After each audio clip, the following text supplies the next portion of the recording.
kami akan melakukan presentasi review jurnal dengan judul Estimation of Salivary Glucose, Amylase, Calcium, and Phosphorus among Non-Diabetics and Diabetics. Potential Identification of Non-Invasive Diagnostic Markers.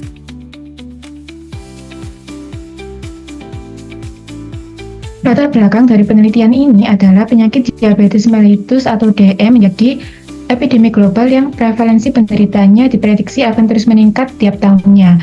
Salah satu wilayah dengan prevalensi penderita diabetes tertinggi tahun 2017 adalah negara di wilayah Pasifik Barat, salah satunya merupakan Filipina. Hal ini menunjukkan bahwa manajemen dan pencegahan diabetes di wilayah ini masih belum optimal, meskipun pengukuran kadar gula darah yang ada saat ini sudah cukup membantu dalam deteksi DM, namun masih perlu dilakukan pengembangan metode alternatif yang lebih praktis, nyaman, dan non-invasif untuk mendeteksi dini dan pencegahan. Menurut beberapa penelitian terdahulu, beberapa biomarker yang ada di dalam darah juga ditemukan di dalam saliva. Oleh karena itu, pada penelitian ini bertujuan untuk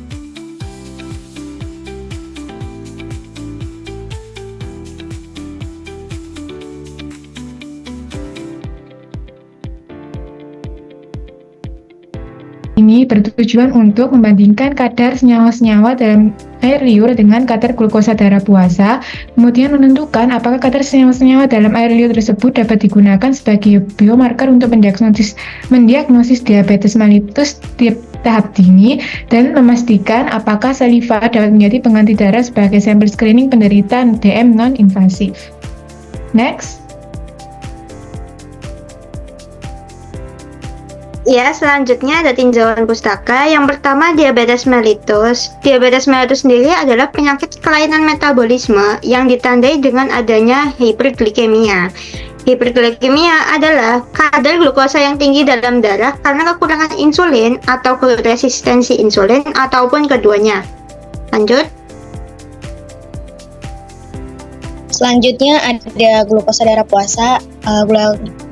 Glukosa darah puasa merupakan kadar glukosa dalam darah yang diukur setelah seseorang berpuasa setidaknya 8 jam. Pada kondisi ini, tubuh tidak menerima asupan makanan ataupun minuman yang mengandung kalori. Nah, kadar glukosa darah ini diatur oleh hormon insulin dan glukagon yang diproduksi oleh pankreas. Next.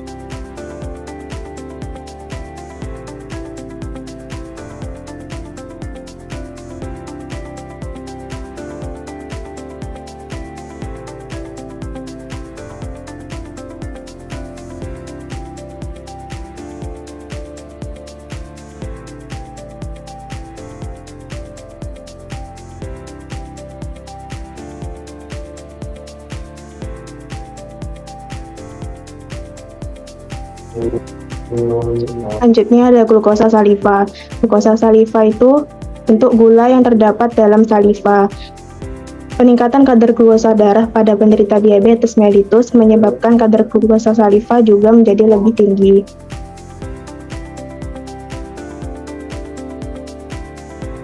Selanjutnya ada amilase saliva. Amilase saliva adalah enzim yang berperan dalam hidrolisis fatty menjadi dextrin dan monosakarida yang juga merupakan unit penyusun glukosa. Nah, hubungannya semakin tinggi kadar glukosa dalam darah puasa, maka kadar alfa amilase saliva juga akan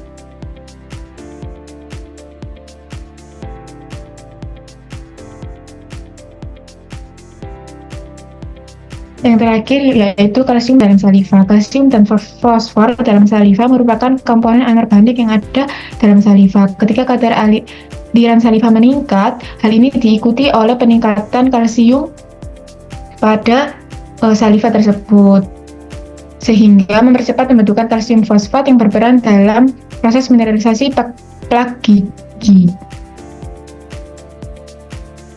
Next.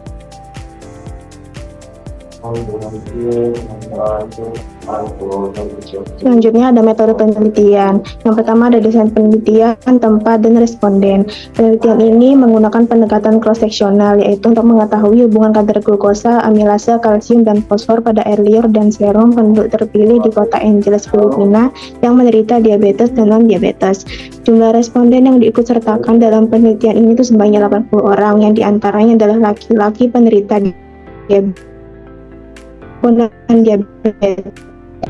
dan perempuan tidak hamil dengan usia 18 tahun ke atas. Pengumpulan dan pengolahan spesimennya, peserta akan dimintai persetujuan lalu diperintahkan untuk berpuasa sebelum pengambilan sampel darah dan air liur. Untuk sampel darah, sebanyak 5 ml darah diambil dari setiap peserta dan ditempatkan pada tabung pemisah serum atau serum separator tube. Lalu disentrifus dengan kecepatan 35 menit untuk mengekstrak serum. Untuk sampel air liur, sebanyak 2 ml air liur yang tidak terstimulasi, yaitu tanpa proses pengecapan atau pengunyahan, dialirkan langsung ke dalam wadah yang steril, lalu disentrifus dengan kecepatan 3.400 rpm selama 10 menit. Ambil supernatant yang terbentuk dan diuji. Next.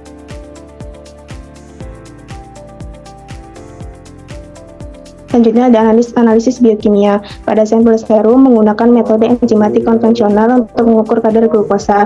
Prinsipnya melibatkan enzim-enzim tertentu untuk mengukur konsentrasi glukosa dalam sampel. Contohnya metode GOD-POD atau glukosa oksidase peroksidase. Lalu uji kinetik untuk menentukan kadar amilase. Prinsipnya aktivitas amilase diukur dengan memantau perubahan konsentrasi substrat. Lalu uji kolorimetri untuk menentukan kadar kalsium dan fosfor. Prinsipnya menggunakan intensitas warna yang dihasilkan dari reaksi enzimatik antara analit dan reagen yang digunakan. Sedangkan untuk semua sampel air liur diuji menggunakan reagen yang sama dengan sampel serum. Selanjutnya ada pertimbangan etika.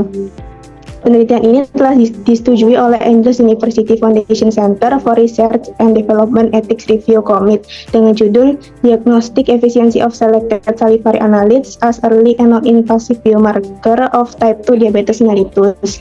Lalu ada analisis data. Penelitian ini menggunakan kombinasi perangkat lunak Microsoft Excel dan SPSS versi 23 untuk menganalisis data yang diperoleh. Lalu juga menggunakan uji Mann-Whitney untuk membandingkan tingkat kadar glukosa darah puasa dan analit saliva. Lalu kurva ROC juga digunakan untuk menentukan potensi diagnostik berbagai analit saliva. Next. Selanjutnya ada hasil. Penelitian ini melibatkan 80 peserta yang dibagi menjadi dua kelompok non-diabetes dan diabetes. Analisis ini menggunakan sampel serum dan saliva dengan uji Mann-Whitney untuk menunjukkan perbedaan signifikan pada parameter khususnya glukosa dan amilase pada kedua sampel. Glukosa darah puasa dan amilase serum secara signifikan lebih tinggi pada penderita diabetes dibandingkan dengan non-diabetes. Hasil yang didapat adalah P kurang dari 0,0001 dan P kurang dari 0,05. Pada kalsium dan fosfor tidak menunjukkan perbedaan yang signifikan di antara kedua kelompok tersebut. Hubungan antara hasil analisa saliva dengan parameter yang berkaitan dengan diabetes juga ditentukan dengan menggunakan korelasi Pearson. Dengan menggunakan korelasi ini ditemukan bahwa hubungan glukosa darah puasa sejalan dengan glukosa dan amilase saliva, menunjukkan bahwa saliva dapat mencerminkan kondisi biokimia darah, khususnya dalam penyakit diabetes. Potensi diagnosa dari sampel saliva untuk parameter seperti glukosa, amilase, kalsium, dan fosfor dievaluasi dengan menggunakan kurva ROC yang telah dibuat.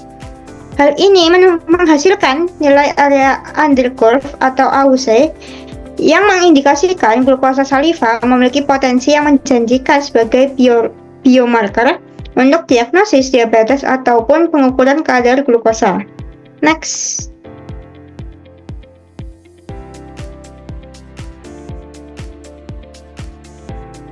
Di bagian pembahasan ada amilase saliva.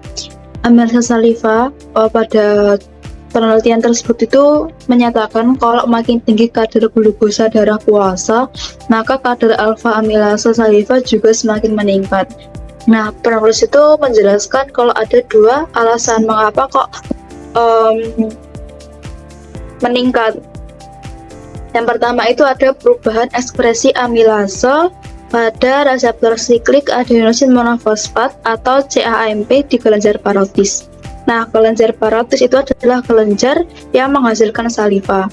Kan yang pertama ada kondisi hiperlipidemia atau kondisi adanya asam lemak bebas atau glukosa. Nah, asam lemak bebas itu yang berlebih itu tuh mengaktifkan beberapa jalur metabolisme yang menghasilkan ROS atau reaktif oksigen spesies. ROS itu kan bersifat reaktif.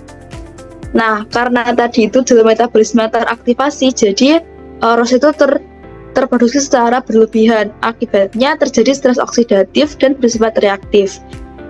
Nah, adanya ROS yang banyak itu kan bersifat reaktif, itu tuh menyebabkan kerusakan kelenjar parotis yang merupakan penghasil saliva. Akibatnya produksi protein sekretorik kelenjar ludah juga meningkat, yang berakibat pada produksi amilasa di saliva juga meningkat.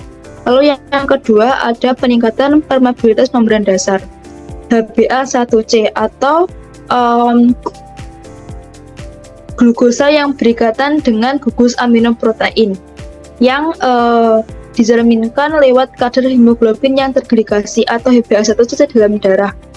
Nah, itu tuh mempermudah ikatan glukosa pada berbagai protein atau protein yang terglikolisasi, membentuk Ag atau Advanced Glycan End Product, yang Ag itu memicu produksi ROS reaktif oksigen spesies dan VEGF atau Vascular Endothelial Growth and Factor. Nah, produksi ROS dan VEGF tadi itu tuh menyebabkan adanya kebocoran vaskuler, sehingga adanya kebocoran analit.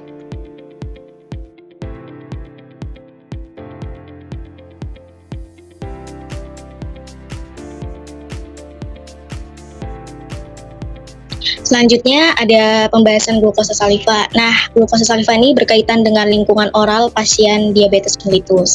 Karena glukosa itu merupakan salah satu komponen darah yang dapat ditransfer melintas epitel kelenjar ludah secara proporsional dengan konsentrasinya dalam darah. Kadar glukosa saliva dapat meningkat pada penderita diabetes dibandingkan dengan non-diabetes. Pada penderita DM itu mekanismenya mengapa konsentrasinya saliva lebih tinggi itu karena bergantung pada peningkatan kebocoran komponen yang berasal dari serum saliva melalui celah giginya. Next.